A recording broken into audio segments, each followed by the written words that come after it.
Before we get into this conversation about Claire Danes, I just want you to know that I'm of a period of time on the internet where there used to be Twitter accounts and Tumblr accounts dedicated to like grabbing stills and videos of Claire Danes crying on television, like capturing all the incredible chin wrinkles that she's able to do that no one else can do. The vice president and members of his national security team, who I know to be liars and war criminals. I was right. Responsible for atrocities they were never held accountable for. You were right. And that's what this conversation is about. It's about Claire Danes crying, but also it's about aging in Hollywood and about our expectations of what it looks like for someone to emote on TV. Amil Niazi is wonderful in this conversation. I can't wait for you to hear it, so get to it. Amil, good to see you, pal. How you doing? Good. How are you? I'm great, thank you. Listen, let's start off with the performance that Claire Danes is giving in the show. Just give me a sense of like who she's playing and why she looks, why the looks that she has is really connected to the character. Yeah, she's playing an aging writer named Aggie Wiggs, and she is also a grief-stricken mom who's mourning the tragic death of her young son. I had a rough few years. So she is, a complicated character who has to sort of wear her emotions on her face at all times. And then there are also moments in the show where other characters like talk about her appearance and her face. That's like a part of a built-in sort of character description. Yes, one of the first times she meets her sort of ominous neighbor, he says, "You're not how I pictured you." Because she was sort of a rising ingenue at one point with her book. And so, he imagined her as obviously younger or sprightlier or whatever, as opposed to sort of the middle-aged tragic woman that is before him. Emil, do you want to give an overview of people's fascination with Claire Danes' face? Because it's not a new thing. Do you want to give like a bit of a context here as to how we got here and why people talk about her face so much? Yeah, Claire Danes has one of the most iconic, emotive faces in the industry, going all the way back to My So-Called Life. As Angela Chase, her cry face would start at the bottom of her chin and it would go all the way up to her the lower top chin of her would head. tremble, It would tremble, it would get mottled, and you could just sort of see, her lips would quiver. And it was mocked in the beginning because it was so expressive and it was almost too much. Like it was just so it's a real. Lot. Yeah. It's a lot. But at the time, obviously, you're playing a teenager. Teenagers have a lot of emotions. I think she nailed it. But, you mentioned Homeland, of course. Why there was so much crying in a show about terrorists, I don't really know. But she obviously became almost memified for those emotions when it came like sort of to the midpoint of her career. But the fact is that now in an era where Botox has sort of frozen a lot of our actors in their prime, to see someone who can actually move every corner of her face is really remarkable and refreshing. And so that's kind of like the spectrum of emotion that Claire Danes has been able to express with her face. I want to be careful not to say people who get Botox can't at all there's sort of nothing wrong emote and perform. But there's something sort of unique about the ability of Claire Danes to just like move literally every muscle on her face. And does it have to do, you think, with the fact that her face is sort of remains natural?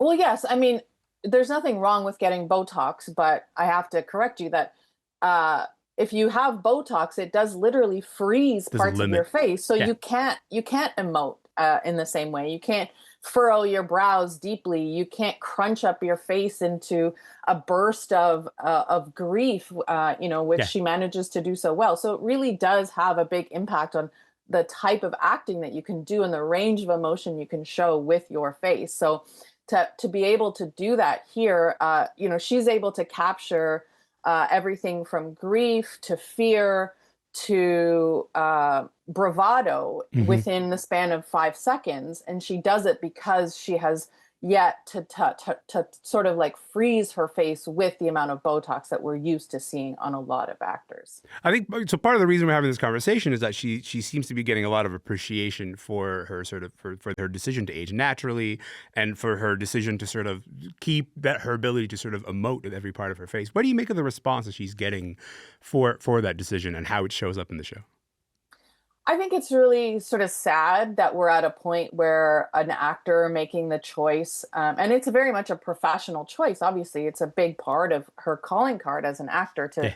the way she can emote. But the fact that it's surprising to us, that it's shocking to us, that it's radical to us to see a woman age naturally, I think is really sad. We're at a moment in time where, the culture has fully embraced plastic surgery. It's no longer the purview of the rich and the famous. Hmm.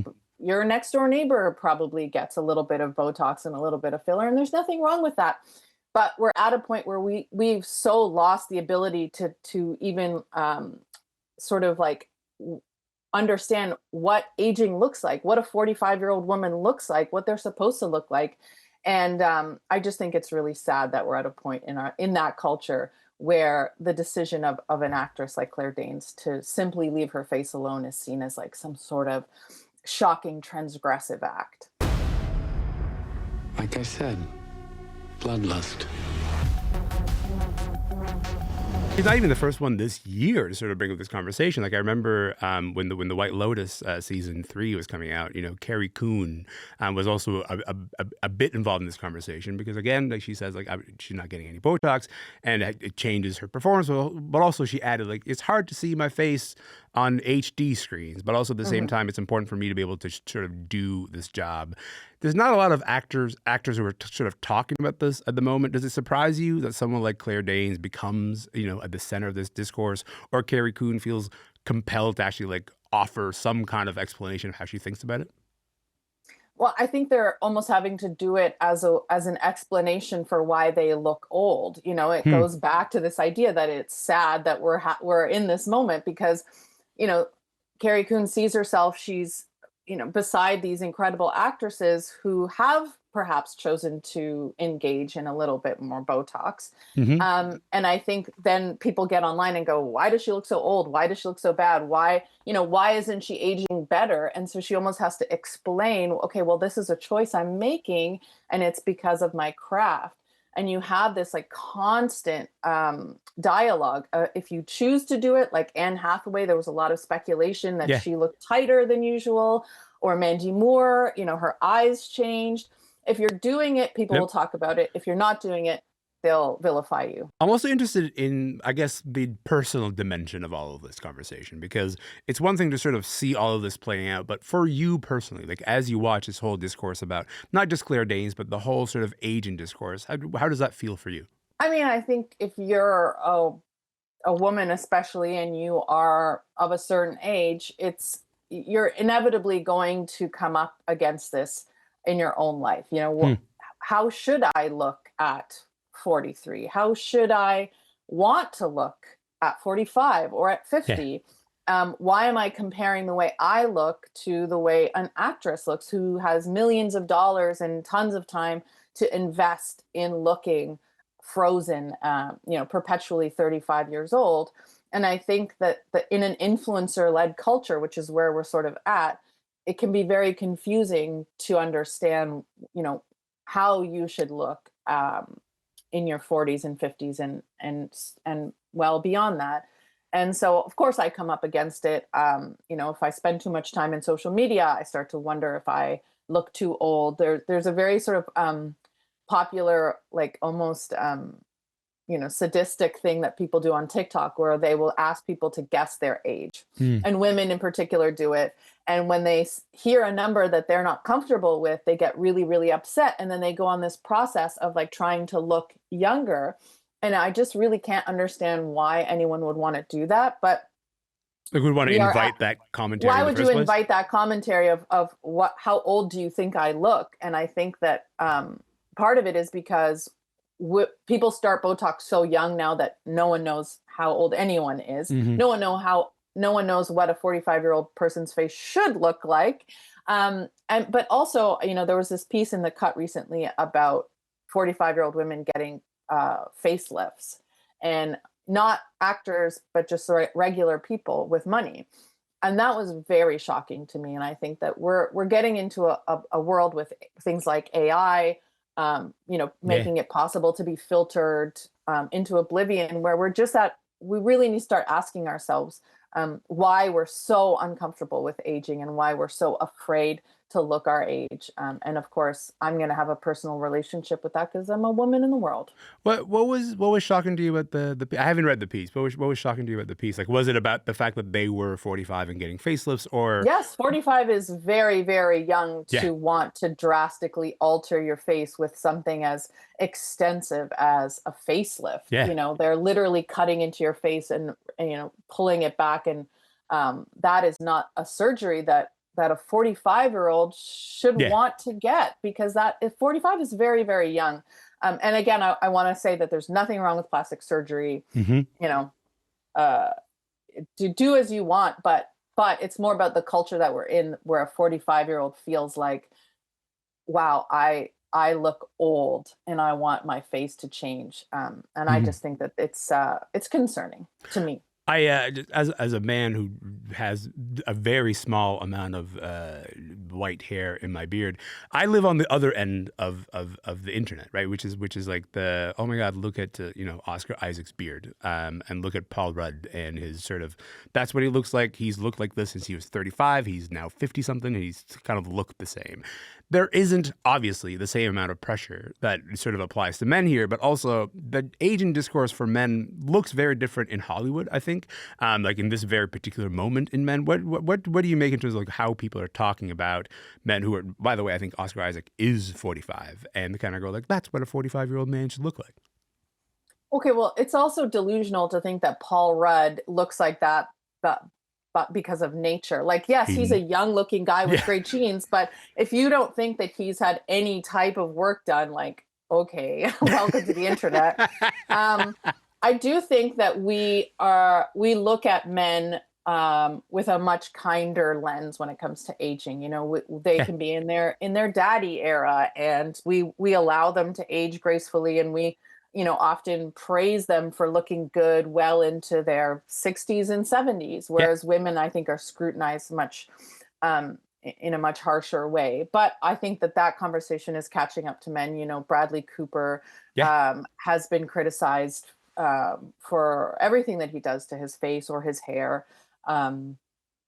And he's been accused of having multiple facelifts and Including like really multiple. recently, I think. Like Very for the, recently, yeah. yes. They said he took it too far again. And, I think with people like Brad Pitt and Tom Cruise, who are struggling also to figure out how to go from being, at the peak of their careers to suddenly have, getting to the point where they could play grandfathers, hmm and how to do that in a way that maintains their masculinity. It's a very interesting conversation to start having, because while men are not scrutinized as intensely as women, there are other things at play here, because it's not considered masculine to alter your face so dramatically. It's not considered masculine to care about what you look like, when of Yeah. course it's only natural that men would want to still look good. And so I think no one is immune at this point from the internet's harsh lens.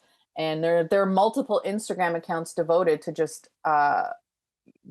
taking apart celebrities before and afters, and hmm trying to figure out exactly what type of plastic surgeries they've had. So I think it's really, really difficult to know what any of us should feel about this, because it sort of touches all of us.